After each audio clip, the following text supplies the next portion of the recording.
Well,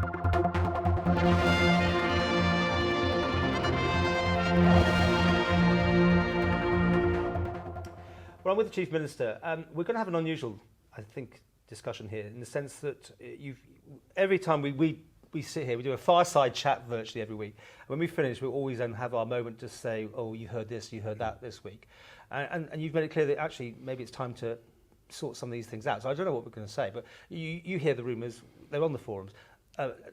Things like you moving off to Australia, for instance. Yes, it gets quite disheartening, frankly, to hear that the grossly unfounded rumours and gossip, if you want to call it, which does around, particularly stimulated by social media. The vast majority of the stuff, not just about myself, but about other government members as well, is completely untrue. It's complete nonsense and totally fabricated in some quarters. The latest one, which I understand is doing the rounds, for example, is that I bought a mansion in Perth, and I'm moving to Perth. And that's not Scotland, Perth. We're talking about Australia. Yeah. Utter nonsense. I've never been to Australia. I have no intention of moving to Australia or anywhere else if it comes to that. But it gets quite disheartening when these stories, and this one in particular, came out of the South Douglas by-election, does not help the sort of debate that we need to stimulate on the Isle of Man in terms of where the future of the Isle of Man is going to lie. When I was taken ill earlier on this year, I had a difficult few weeks, as you know. But the rumours at that point was that I'd either had cancer or I'd had a stroke. Absolutely no truth in any of that at all. It gets quite demoralising when you hear this nonsense doing the rounds constantly, not only for myself but for family that are involved with it, friends. It's quite hurtful and as I say, without any foundation whatsoever. Politicians are there to be criticised. I have no problem with that. I've been in politics for over 40 years one way or another, and I'm perfectly used to that. I have no problem when it's based on politics. But when it becomes so personal, and certainly when family and partners get involved in it as well, it is really a gross intrusion into the rights of the individual, I think. The thing is, we have this line, the public side and your private side.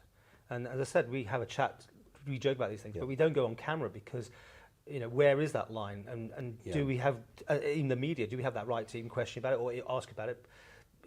That's one of those debates out there. But can you separate these two things properly? It's quite difficult, but every politician is entitled to a private life. If that private life in any way impedes the ability of a politician to do the job that he's elected for, then the questions perhaps could be raised. But in the normal course of events, of course, every politician has a right to a private life. And a lot of this unfounded rumour-mongering which goes on is actually quite damaging to the family. And it's not just my own position, but I know a number of members whose families, wives in particular, have been quite badly hurt by some of the comments which have been made.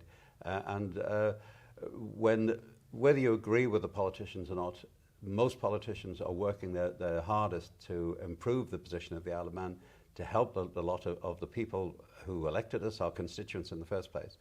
And admittedly, it is only a minority, are determined to personally abuse members in this way, I think it's just unacceptable, frankly. I think you come across quite, that sort of politician thing when we do the interviews. And again, I do refer to what people don't see on camera. One day when we're all out retired, we can probably show the outtakes side of this sort of thing. But it's tricky, isn't it? You have to come in here and then you do this interview and you do the rounds of the interviews. But then you have to get on with your life and be dealing with this. Is there anything you can do about it? Have you thought about it? I don't think there is. You can't ban social media. You can't ban pub gossip. I wouldn't want to in that sense. But people should be aware that a lot of that gossip is quite hurtful in cases. Yeah. Not just in my case, but I know other members in particular have been badly affected, and their families and partners. And over the years, there's been many a rumour that's never stood up at all, but it's probably worn people down.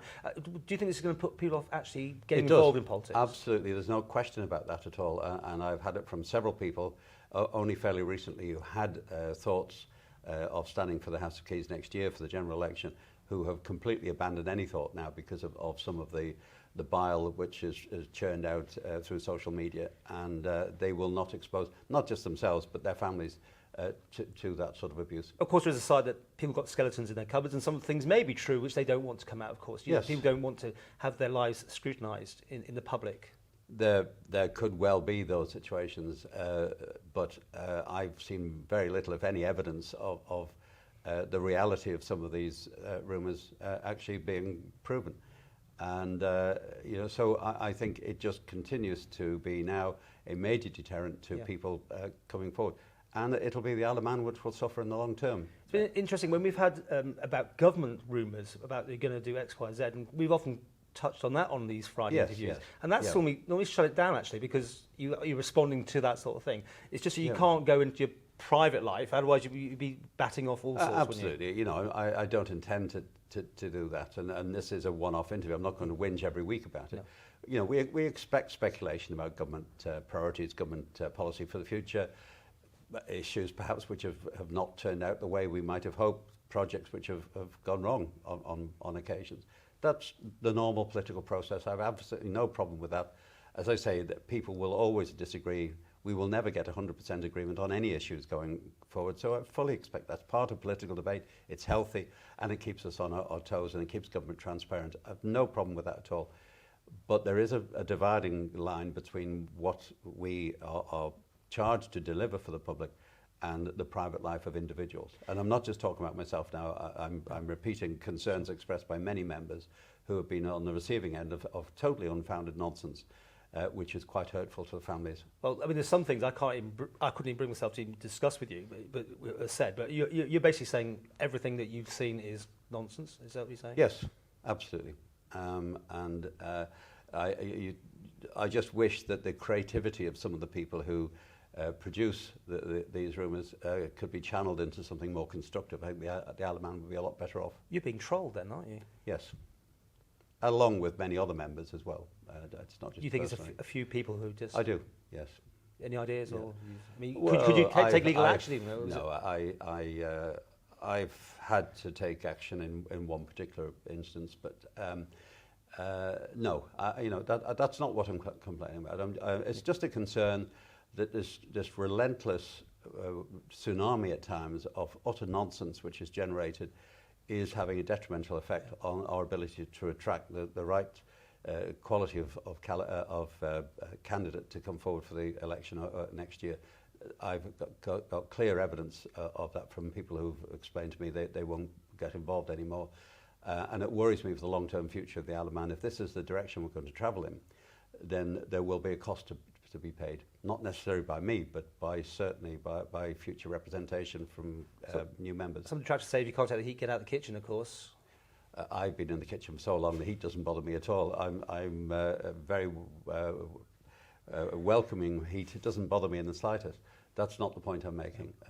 I think members, whatever you might think of them, deserve a degree of respect, and certainly their families and partners do, and that isn't always apparent in some of the comments which are made.